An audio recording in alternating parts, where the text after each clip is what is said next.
In 1916, D.W. Griffith released the groundbreaking, deeply complicated, and influential film Intolerance. Partly a response to criticism of his previous movie Birth of a Nation, Intolerance explores the insidious and persistent nature of religious, social, and judicial prejudice. If you haven't seen this movie, or you haven't seen it in a while, it's worth watching again in 2025. It's still visually astounding. And while the storytelling is sometimes heavy-handed, Griffith's point remains sadly relevant. Intolerance is a persistent human failing. Those of us who believe that all humans deserve love and prosperity often strive to convince people less inclined towards inclusivity to see the beauty in a diversity of beliefs, politics, and lifestyles, to be tolerant. However, as I've aged, and especially considering the state of geopolitics as the first quarter of the 21st century comes to a close, I've come to view tolerance as merely a polite way of maintaining our distance, a spiritual pat on the back for not being outright hostile. Tolerance means I'll put up with you, which seems accepting but is hardly inclusive. I mean, I'll put up with you is the bare minimum we can offer, isn't it? I think of Christian fundamentalists who say cruel things like, hate the sin, love the sinner. Is that statement welcoming, inclusive, or hospitable? Tolerance is the spiritual equivalent of serving the unhoused in downtown Los Angeles, but holding your nose and gritting your teeth the entire time. Tolerance also is a government that allows rampant homelessness without providing any solutions. It's a posture of defense, not an embrace. If we're being faithful to the radical tradition of Jesus, we have to admit that tolerance is an awfully low bar. Jesus doesn't say tolerate your neighbor. He says love your neighbor as yourself. He doesn't say put up with your enemies. He says love your enemies and pray for those who persecute you. These aren't minor semantic quibbles. I mean, Jesus demands a seismic shift in how we view the people around us, especially those who make us uncomfortable. Think for a moment about some people who make you, let's just say cantankerous. Imagine inviting them over for a meal. Could any of us be hospitable to someone fundamentally different from us? The Jesus attitude we're seeking goes beyond tolerance and embraces hospitality. Tolerance is passive. Hospitality is active. Tolerance keeps the peace until it doesn't, while hospitality often risks disrupting families, work, and the status quo in pursuit of connection and community. Tolerance avoids messy, difficult conversations, while hospitality requires them. Jesus' embrace of radical hospitality is part of his Jewish heritage. The Hebrew Bible, the First Testament, is filled with stories of strangers being welcomed, often with dramatic consequences. Abraham entertained 3 strangers under the oak trees of Mamre, and in doing so, welcomed the presence of God. Early Christian communities were renowned for their open tables and the practice of sharing meals with people from every imaginable social background. But despite our philosophizing about inclusivity and hospitality, humans remain a generally inhospitable species, obviously.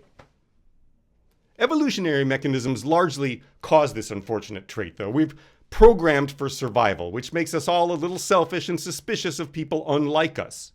Our instinct is to close ranks and fear our differences rather than see them as God's gifts. That makes radical hospitality difficult and really, really uncomfortable. But being radically hospitable means inviting to the table people who might not share our values, our politics, or our theology. It means risking awkward conversations, outright misunderstandings, and possibly even conflict. Hospitality means listening, genuinely listening, to stories that challenge our assumptions and unsettle our certainties. Think about how much of Jesus' ministry happened around tables. He ate with tax collectors, prostitutes, zealots, and Pharisees, people who, in any other context, wouldn't be caught dead together. Jesus' table, though, is a space for grace. It's a place where the boundaries of us and them blur, where the categories of clean and unclean, worthy and unworthy, even of good and evil, are upended. The table of radical inclusivity is so inviting that in Psalm 23, God even prepares a table for us to share with our enemies. Clearly, our ancestors understood the peace-creating power of sharing a meal. Jesus' open-minded, open-hearted attitude comes with a cost. Radical hospitality demands that we sacrifice comfort, certainty, and sometimes our reputation, just as Jesus did. It pushes us to confront our prejudices and fears, admitting that we don't have all the answers and that our way is not the only way. Radical hospitality requires vulnerability and a willingness to let those we welcome in change us. That is a significant challenge in a culture that values certainty and control and fears change so intensely that it wants to roll back a century of progress. But here's the thing. If our faith doesn't cost us anything, if it isn't making us aware of and stretching us beyond our boundaries, well, then maybe we're not following Jesus as closely as we'd like to believe. The gospel is not a safe harbor for the like-minded. It's a launching pad into the unknown, into relationships with people who will challenge and transform us, just as Jesus challenged the disciples to think differently about each other. Moving beyond tolerance towards hospitality begins with a willingness to let the needs and the gifts of others disrupt our schedules, routines, and our carefully curated social circles. Luke says it great in chapter 14. Then Jesus said to the person who'd invited him, "When you host a lunch or dinner, don't invite your friends, your brothers and sisters, your relatives, or your rich neighbors. If you do, they'll invite you in return, and that will be your reward. Instead, when you give a banquet, invite the poor, crippled, lame, and blind." Radical hospitality requires us to be brave enough to let go of the illusion that any one of us is self-sufficient. We need to learn that community is only built with risk and sacrifice. If we genuinely want to create the peaceful, equitable, compassionate world that Jesus describes, then we must admit that the people we most need to welcome to the table are probably the ones we least want to see there.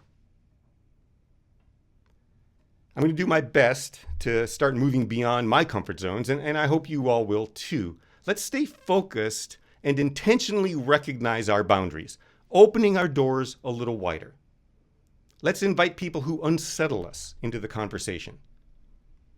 Let's risk being changed by practicing not merely tolerance, but the kind of gracious, unconditional love that makes room for differences, for awkwardness, and for the holy surprise of recognizing God in the face of a stranger.